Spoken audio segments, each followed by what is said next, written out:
আসসালামু আলাইকুম বন্ধুরা, আল্লাহর অশেষ রহমতে আশা করি আপনারা সকলে ভালো আছেন। আর আপনারা দেখছেন এমডি ভয়েস টিভি। একদিন মহান আল্লাহ তাআলা ফেরেশতাদের মজলিসে ঘোষণা দিলেন, আমি পৃথিবীতে আমার খলিফা বা প্রতিনিধি তৈরি করতে যাচ্ছি। এ বিষয়ে তোমাদের মতামত কি? তখন ফেরেশতারা বলল, আপনি আবার কেন আর এক জাতীয় প্রাণী সৃষ্টি করতে চান যারা পৃথিবী থেকে ঝগড়া ফ্যাসাদ ও খুন খারাপিতে লিপ্ত হবে? তার চেয়ে আমরাই তো আপনার গুণ কীর্তন ও পবিত্রতা বর্ণনায় দিনরাত ব্যস্ত থাকি। এটি কি উত্তম নয়? আল্লাহ তাআলা তদুত্তরে বললেন, আমি যা জানি তোমরা তা জানো না। এরপরে আল্লাহ তাআলা হযরত জিবরাইল আলাইহিস সালামকে পৃথিবী থেকে এক মুষ্টি মাটি আনার জন্য হুকুম দিলেন। আল্লাহর হুকুম মোতাবেক হযরত জিবরাইল আলাইহিস সালাম পৃথিবীতে এসে যখন মাটি তুললেন, তখন মাটি চিৎকার দিয়ে জিজ্ঞেস করল, হে জিবরাইল আলাইহিস সালাম, তুমি আমাকে কোথায় নিয়ে যাচ্ছ?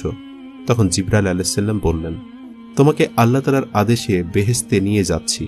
সেখানে তোমার দ্বারা আল্লাহ তাআলা এক নতুন মাখলুক সৃষ্টি করবেন। তখন মাটি বলল, তুমি আমাকে নিও না, আমাকে রেখে দাও। কারণ যে জাতি আল্লাহ সৃষ্টি করবেন তারা আবার নাফরমানি করে আল্লাহ তাআলা শাস্তি ভোগ করবে। আমি তাদের শরীরে থাকলে সে আযাব ভোগ করতে পারবো না। অতএব তুমি এ বিষয়ে আল্লাহ তাআলার নিকট আমার পক্ষ থেকে ক্ষমা প্রার্থনা করো। অতঃপর হযরত জিবরাইল আলাইহিস সালাম মাটির কথা শুনে খালি হাতে আল্লাহর দরবারে ফিরে গেলেন এবং আল্লাহর নিকট মাটির আবেদনের কথা বললেন। তখন আল্লাহ তাআলা হযরত মিকাইল আলাইহিস সালামকে পৃথিবীতে প্রেরণ করেন।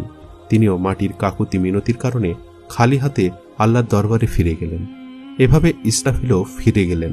সর্বশেষ হযরত আজরাইল আলাইহিস সালামকে পৃথিবীতে প্রেরণ করা হয় এক মুঠো মাটি আনার জন্য।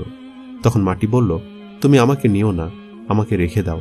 কারণ যে জাতি আল্লাহ সৃষ্টি করবেন তারা আল্লাহর নাফরমানি করে আল্লাহ তাআলার শাস্তি ভোগ করবে। আমি তাদের শরীরে থাকলে সে আযাব আমাকেও ভোগ করতে হবে। অতএব তুমি এ বিষয়ে আল্লাহ তাআলার নিকট আমার পক্ষ থেকে ক্ষমা প্রার্থনা করো। তখন আজরাইল আলাইহিস সালাম মাটির কথা শুনে বললেন, আমি তোমার কথায় ফেরত যাব না, আল্লাহর আদেশ অবশ্যই পালন করব। তাই তিনি মাটি নিয়ে আল্লাহর দরবারে হাজির হলেন। তখন আল্লাহ তাআলা বললেন, হ্যাঁ, তোমার জন্য এতটুকু শক্তি প্রাণ বাঞ্ছনীয়, না হলে তুমি পৃথিবীর সকল প্রাণীর জান কবজ করতে সক্ষম হতে না। যাও, আজ থেকে বনি আদম আলাইহিস সালামের জান কবজের ক্ষমতা তোমাকে অর্পণ করলাম। এরপর মাটিটুকু মক্কার নিকটবর্তী এক পাহাড়ের উপর রেখে দিলেন। সেখানে মাটি বৃষ্টিতে ভিজল এবং রোদে শুকালো। এভাবে কয়েক বছর অতিবাহিত হবার পর মাটি হযরত আদম আলাইহিস সালামের চেহারা রূপ নিল। তখন আল্লাহ তাআলা আদম আলাইহিস সালামের শরীরটাকে বেহেশতে নিয়ে গেলেন এবং সেখানে দীর্ঘদিন রূহবিহীন অবস্থায় পড়ে থাকে। এর মধ্যে ফেরেশতারা এসে মূর্তিরূপী আদম আলাইহিস সালামকে দেখে যেত। একদিন শয়তান এসে আদম আলাইহিস সালামের শরীরটা ভালো করে দেখল এবং বিদ্রূপের হাসি হাসল। পরে তার নাক দিয়ে প্রবেশ করে পেটের মধ্যে দিয়ে সব নারী নক্ষত্র তদারক করে আসলো। পরক্ষণে ঘৃণা ভরে থুতু নিক্ষেপ করল। আল্লাহ তাআলা অত্যন্ত শখ করে এ প্রাণী সৃষ্টি করেছেন এবং এর মর্যাদা সকলের ওপরে দান করার কথা ঘোষণা করেছেন। তাতে শয়তান খুব ঈর্ষান্বিত এবং মনে মনে আদম আলাইহিস সালামের প্রতি যথেষ্ট হিংসা পোষণ করতে থাকে। এমনকি ফেরেশতাদের নিকট কথা প্রসঙ্গে বলেছে যে আল্লাহ তাআলা তার সময়ে সৃষ্টি বনি আদম আলাইহিস সালামকে পৃথিবীতে প্রেরণ করার পরে উপযুক্ত প্রতিদান পাবেন। এদের অধিকাংশ মানুষ তার সঙ্গে বেঈমানি করবে এবং তার প্রতি বিদ্রোহ ঘোষণা করবে। তখন আল্লাহ তাআলা বুঝবেন তিনি কি ভুল করেছেন। ফেরেশতারা আজাজিলের মন্তব্য, বিশেষ করে আল্লাহ তাআলার প্রতি তার অশ্রদ্ধার কথা শুনে বলে উঠল, আস্তাগফিরুল্লাহ। একসময় আল্লাহ তাআলা ফেরেশতাগণের মধ্যে সর্বশেষ মর্যাদাবান ফেরেশতা হযরত জিবরাইল আলাইহিস সালাম, হযরত মিকাইল আলাইহিস সালাম, হযরত ইসরাফিল আলাইহিস সালাম ও হযরত আজরাইল আলাইহিস সালামকে হুকুম দিলেন, তোমরা আরশে আজিম থেকে আদম আলাইহিস সালামের রূহ এনে তার দেহের মধ্যে পুরে দাও। অতঃপর ফেরেশতাগণ আল্লাহ তাআলার আদেশক্রমে নূরে মুহাম্মাদি পরিপূর্ণ আদম আলাইহিস সালামের রূহ মূল্যবান হীরা জহরতের পাত্রে করে দেহের নিকটে নিয়ে আসেন। আসমান জমিনের সব ফেরেশতা এসে আনন্দে মাতোয়ারা হয়ে গেল। আল্লাহ তাআলা নিজস্ব এ অনুষ্ঠানে সকল ফেরেশতারা অংশগ্রহণ করল, কিন্তু আজাজিল সেখানে অনুপস্থিত ছিল। এ অনুপস্থিতি দ্বারা তার মনোভাবের অনেকটা প্রকাশ ঘটে। ফেরেশতারা বিষয়টি নিয়ে আলোচনা করছিল। আল্লাহ তাআলা তাদেরকে বললেন, তাকে তার ভাগ্য নিজ হাতে গড়ে নিতে দাও, আর তোমরা তোমাদের কর্তব্য সম্পাদন করে যাও। অতঃপর রূহকে আদম আলাইহিস সালামের শরীরে প্রবিষ্ট হতে বলা হয়। সে বলল, হে রাব্বুল আলামিন, আমি আদম আলাইহিস সালামের রূহ নূরের তৈরি আর এ শরীরটা মাটির তৈরি, তাই এর মধ্যে আমি কিভাবে থাকব? তখন আল্লাহ বললেন, নূরে মোহাম্মদের উজ্জ্বলতায় এ মাটির শরীর ও উহার রক্ত মাংস সবকিছু নূরে পরিণত হবে। এরপর আদম আলাইহিসসালামের মাথার ওপর রেখে দেওয়া হলো। তখন তার মস্তিষ্ক ও জ্ঞান বুদ্ধির বিকাশ ঘটল। অতঃপর আল্লাহ তাআলা জিব্রাইলকে বললেন, তার শরীরের সব কার্যক্রমগুলোকে বিন্যাস করে দাও। তখন জিব্রাইল আলাইহিসসালাম তার শিরা, উপশিরা, হৃৎপিণ্ড, ফুসফুস ও ধমনীর কার্যগুলো এক এক করে পরিচালনা করে দিলেন। হযরত আদম আলাইহিসসালাম তার শরীরের সব ক্রিয়া সঞ্চালিত ও অঙ্গের কার্যকারিতা পরিপূর্ণভাবে লাভ করতে পেরে সম্মুখে হাঁটার চেষ্টা করলেন। ফেরেশতারা তাকে বাধা দিলেন। তারা বললেন, তোমার শরীর এখন পর্যন্ত নরম, অতএব ক্ষণিক বিশ্রাম করো। শরীরটা ঠিক হলে যেখানে ইচ্ছা গমন করতে পারবে।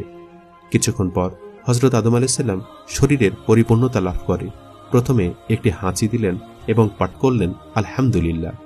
এটি হযরত আদম আলাইহিসসালামের জীবনের প্রথম বাক্য।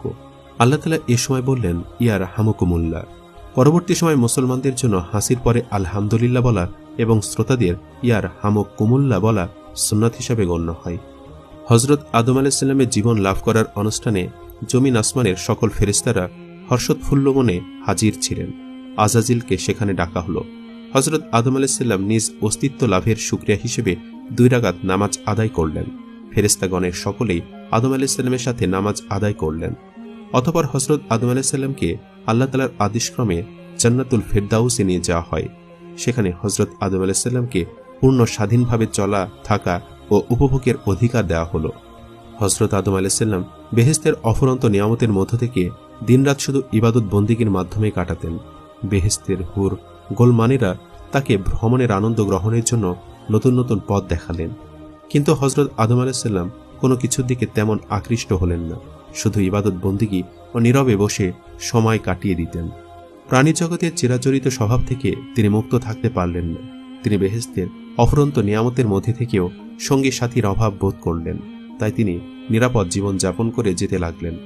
আল্লাহ তাআলা এ বিষয়ে অবগত ছিলেন। তাই একদিন তিনি জিবরাইল আলাইহিসসালামকে আদম আলাইহিসসালামের নিকট প্রেরণ করলেন। জিবরাইল আলাইহিসসালাম আদম আলাইহিসসালামের কাছে গিয়ে জিজ্ঞেস করলেন, ভাই আদম, বেহেশতে আপনার কি রকম লাগছে? উত্তরে আদম আলাইহিসসালাম বললেন, সবই ভালো লাগে। চতুর্দিকে তৃপ্তিকর পরিবেশ, হুল গেলমানের পরিচর্যা প্রশংসাযোগ্য। তবুও প্রাণে যেন কিসের এক অভাব অনুভব করছি, যা আমি আপনাকে বুঝিয়ে বলতে পারবো না। আপনি আল্লাহ তাআলার নিকট থেকে জেনে নেবেন এটা কিসের অভাব অনুভব করছি। তখন জিবরাইল আলাইহিসসালাম বললেন, হ্যাঁ, আমি আপনার এই অভাবের খবর জানি।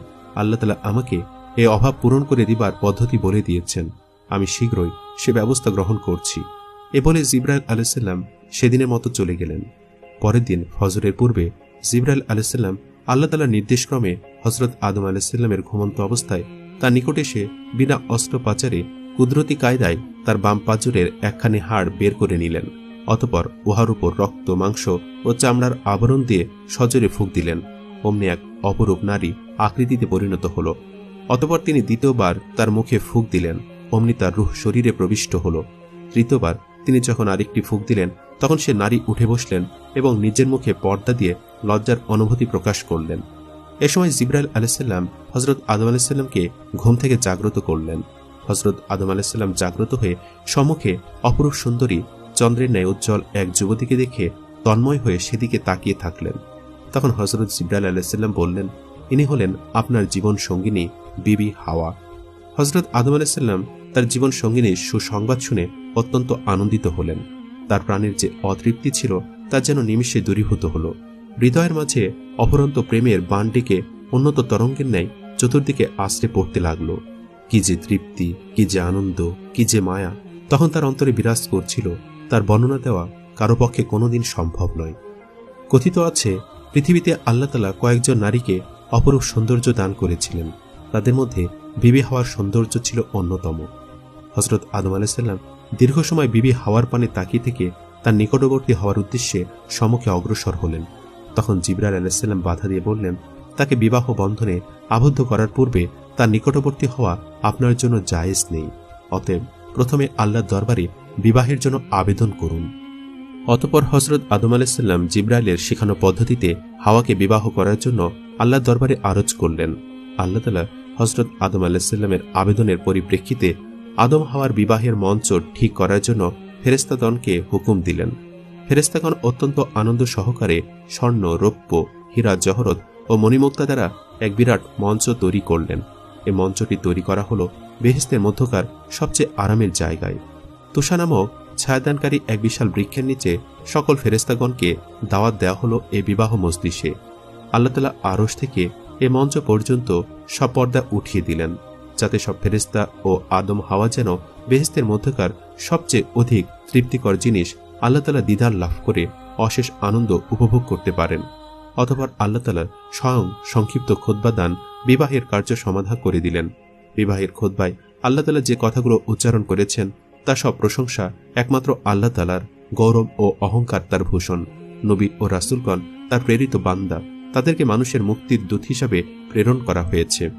হযরত মুহাম্মদ সাল্লাল্লাহু আলাইহি ওয়াসাল্লাম তার একান্ত বন্ধু ও সর্বশ্রেষ্ঠ রাসূল। আল্লাহ তাআলা সবকিছু সৃষ্টি করেছেন, সবাইকে শেষ পর্যন্ত তার কাছে ফিরে যেতে হবে। ফেরেশতাগণ তার আজ্ঞাবহ। যে ফেরেশতাগণকে সাক্ষী রেখে আদম ও হাওয়ার বিবাহ বন্ধন সম্পন্ন করেন, তিনি এদের দ্বারা সৃষ্টির আরেক অধ্যায়ের সূচনা করলেন। এ বিবাহের মোহরানা হবে দুরুদ ও তাসবিহ। আল্লাহ ছাড়া কেউ উপাস্য নেই, তিনি এক, তার কোনো শরীক নেই। অতঃপর আদম আলাইহিস সালামকে বলা হলো, হে আদম, তুমি ও তোমার বিবি বেহেশতে পরম আনন্দে বসবাস করো, সেখানের ফলমূল ভক্ষণ করো, কিন্তু নির্দিষ্ট ওই গাছটির কাছে যেও না। যদি যাও তবে তা হবে অন্যায় ও পাপের অন্তর্ভুক্ত কাজ। অতএব তোমরা সাবধান থেকো, শয়তান তোমাদের পরম শত্রু। তোমাদের ওপর আল্লাহর বরকত ও রহমত নাজিল হোক। হযরত আদম ও হাওয়া বিবাহ অনুষ্ঠানের পরে পাঠ করলেন, হে মহান প্রভু, আমরা তোমার গুণগান করে জীবন কাটাতে চাই। তুমি মহান, তুমি ছাড়া আমাদের আর কোনো উপাস্য নেই। তোমার সাহায্য ছাড়া কারো রক্ষার পথ নেই। তুমি আমাদেরকে তোমার রহমতের ছায়া দান করো, আমিন। বিবাহের পরে হযরত আদম আলাইহিস সালাম বিবি হাওয়াকে স্পর্শ করার জন্য যখন অগ্রসর হলেন, তখন তাকে বাধা দেওয়া হলো এবং বলা হলো, প্রথমে বিবির মোহরানা আদায় করো এবং তারপরে তাকে স্পর্শ করো। তখন হযরত আদম আলাইহিস সালাম বললেন, হে খোদা, আমি কি দিয়ে এ মোহরানা আদায় করব? তখন তাকে বলে দেওয়া হলো, তুমি শেষ নবী মুহাম্মদ সাল্লাল্লাহু আলাইহি ওয়াসাল্লামের উপর অন্তত 10 বার দরুদ শরীফ পাঠ করো, তাহলে তোমার পক্ষ থেকে মোহরানা আদায় হয়ে যাবে। তখন আদম আলাইহিস সালাম 10 বার দরুদ শরীফ পাঠ করলেন এবং নবী মুহাম্মদ সাল্লাল্লাহু আলাইহি ওয়াসাল্লামের কালেমা পাঠ করে তার দ্বীন গ্রহণ করলেন। মানব জাতির মধ্যে সর্বপ্রথম হযরত আদম আলাইহিস সালাম নবী মুহাম্মদ সাল্লাল্লাহু আলাইহি ওয়াসাল্লামের উপর ঈমান আনেন এবং তার উম্মতের অন্তর্ভুক্ত হন। সূত্র কুরআনের শ্রেষ্ঠ কাহিনী।